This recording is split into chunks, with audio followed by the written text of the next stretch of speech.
beloved, Boss Mike Cervera.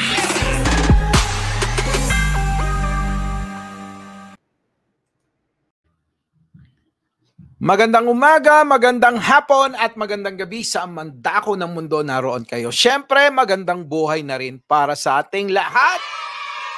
Eto na ngayon, patuloy itong manhunt operation ng pinag-sanib na pwersa ng ating kapulisan ng NBI.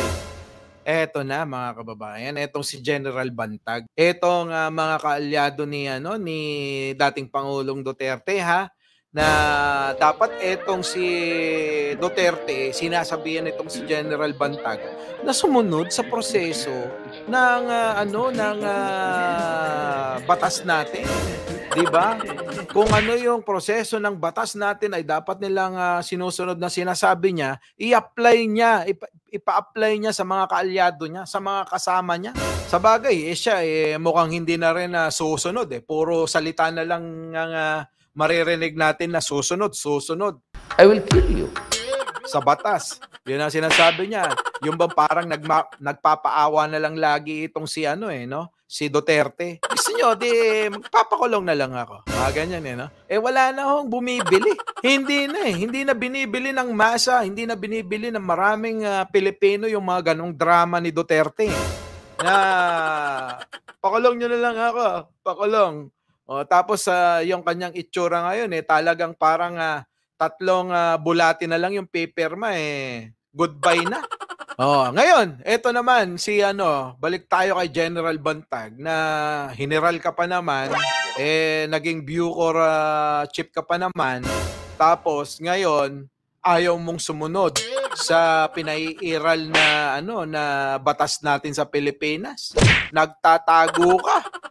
Ba't hindi mo harapin? At doon sa korte nyo pag-usapan, yan. Speaking of korte-korte na yan. Yan yung lagi nilang sinasabi. Dalhin nyo sa korte, di ba si Duterte, dalhin nyo sa korte, doon ko haharapin.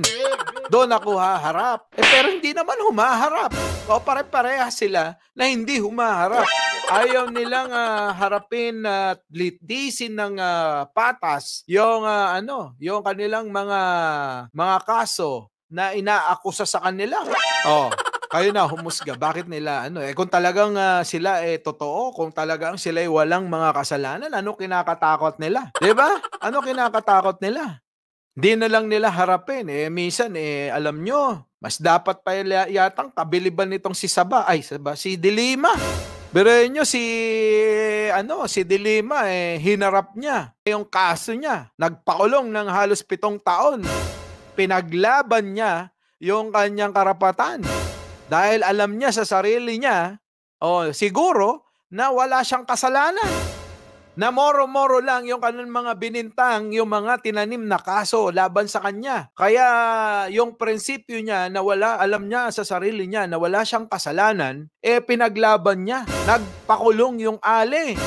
Mas matindi pat, dapat palang kabiliban si Dilima kaysa sa mga ito Di ba? Kaysa kay Duterte.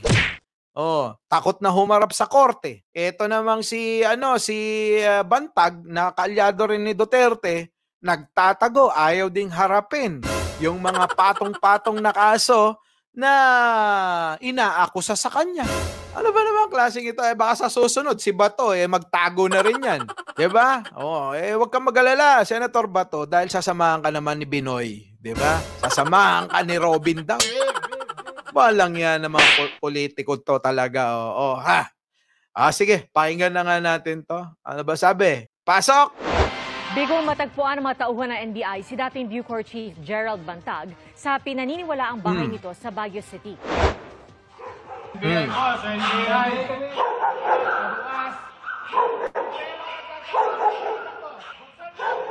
Isa-isang pinasok ng mga taga-NBI ang mga kwarto sa 6 na palapag na gusali sa bisa ng arrest warrant. Nakita ang ilang pinaniwala ang gamit ni Bantag. Nasa likod naman ng gusali ang libingan ng kanyang mga kaanak. Magtutuloy-tuloy pa rin daw ang manhunt operation sa mga susunod na araw. Hinihikayat din ang sino mang may impormasyon sa kinaroroonan ni Bantag at Zulueta na tumawag lang sa hotline ng NBI-NCR. Ayun na. Nakita nyo mga kababayan, nakita nyo yung paggalugad. Dahil sa meron nga daw silang arrest warrant na may nakapag-tip na nandiyan lang, nagtatago si Bantag. Tingin ko hindi pa to nakakalabas talaga ng bansa. Kasi merong ganun. Ito nakita nyo naman, merong nandoon pa rin yung mga gamit ni General Bantag sa bahay na yon. Bakit nga ba natatakot silang harapin yung kanilang mga asunto? Di ba kayo nagtataka? Ang tanong ko rin, bakit nga ba hindi nila harapin yung mga akusasyon sa kanila? Samantalang nung nasa poder sila, alam nyo yon, talagang yung mga pinakulong nila, nakulong talaga sumuko hindi naman pumalag. Sige, haharapin namin yan dahil naniniwala kami na hindi totoo yung mga paratang ninyo. Ayun na nga nangyari. Naabsuelto yung ilan sa mga inakusa kay Dilima at iba pa. 'Di ba? Marami yan kasama na dyan yung dating Bucor chief din, si General Bukayo, na ngayon ay nakalaya na rin. Mga kababayan, kayo na bahalang mag-isip at minsan pag nilay-nilayan nyo kung sino ba talaga yung totoo at kung sino ba talaga yung may prinsipyo. Huwag ho kayong basta-basta naniniwala sa mga salita-salita lang na mag-jet ski ako in 3 to 6 months, wala nang droga. Wala nang drogang kakompetensya pala. Diba? Mga kababayan, napaka-easy lang yan Wala nang korap sa gobyerno. Pag ako naging presidente dahil kami na lang ang magiging korap. Ganon no?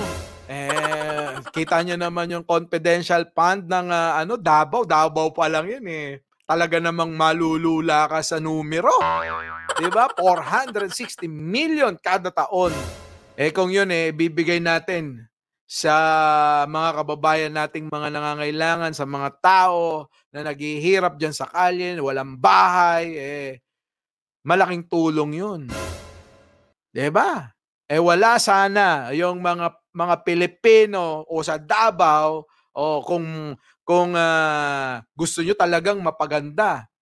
'Di ba? Yung inyong lungsod gastusin nyo yung mga confidential fund na yan na kayo lang yata yung nakakaalam. Mga lintik na yan, 'di ba? At ngayon nga, eto namang si Sara, hindi ko na kukunin yung confidential fund na yan. Balita ko, nabigyan pa rin, di ba? Dahil nga, hindi ko kukunin, wala na akong dyan. Mabubuhay kami kahit wala yan, mga ganon. Pero masama pala yung loob. Nagtampo si Inday. Nagtatampo si Inday. Di ba? Siguro, sabi ni Pangulong Bongbong Marcos, hindi, bigyan niyo pa rin. Tatampo Ay nako mga kababayan, bahala na kayo. Paki-comment nyo nga kung bakit. Bakit ba itong mga magkakagrupo na to, si Duterte, si Bantag, at iba pa na mga hindi nababanggit, ngayon kasalukuyang mga nagtatago na para bang takot na takot sa ating batas na minsan naman sila ang humawak at nagpatakbo nito. Paki-comment nga po. Mike Cervera po, laging nagpapaalala, mahalin natin ang ating kapwa, ipagdasal natin ang ating bansa. Magandang umaga, magandang hapon, at magandang gabi sa mandako na mundo. Naroon kayo. Siyempre, magandang buhay na rin para sa ating lahat. Our beloved Boss Mike Cervera!